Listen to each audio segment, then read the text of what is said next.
भूतिया हवेली भाग 4 अंतिम रहस्य। जब मृतकों की हवेली का डर पूरे इलाके में फैल गया तो एक दिन एक बूढ़ा साधु गांव में आया। उसका नाम था स्वामी वेदांत।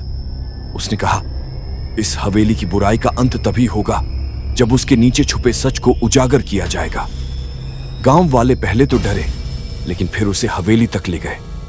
स्वामी वेदांत ने अपने कमंडल से गंगा जल छिड़का और हवेली की जमीन पर एक मंत्र लिखा।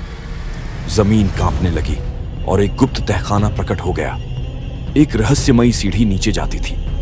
स्वामी वेदांत ने दीपक जलाया और नीचे उतरे। नीचे एक बहुत बड़ा कमरा था जिसकी दीवारों पर काले जादू के मंत्र लिखे थे।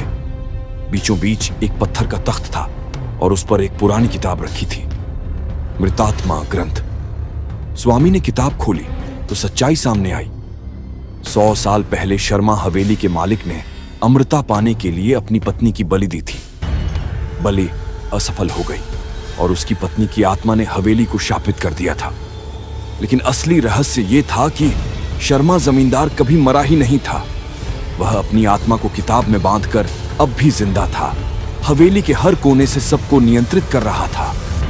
तभी एक भयानक गड़गड़ाहट हुई। हवेली का फर्श टूटने लगा और एक दैत्याकार परछाई प्रकट हुई। शर्मा जमींदार की आत्मा।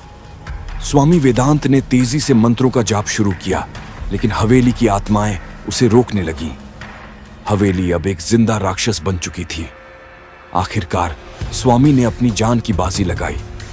उसने अपने शरीर को एक आखिरी यज्ञ में आहुति दी, जिससे एक तेज प्रकाश फूटा और हवेली धू-धू कर जलने लगी। सारी आत्माएं एक एक कर मुक्त होती गईं। लेकिन जमींदार शर्मा की आत्मा, वह आखिरी सांस में शाप देकर गायब हो गया। मैं लौटूंगा फिर से किसी और शरीर में। अब उस जगह सिर्फ राख है, पर गांव के बुजुर्ग कहते हैं, जब भी कोई हवेली बनाने आएगा एक नई मौत निश्चित होगी। और दूर से आज भी चुपचाप हवेली के खंडहरों से कभी-कभी एक हंसी सुनाई देती है।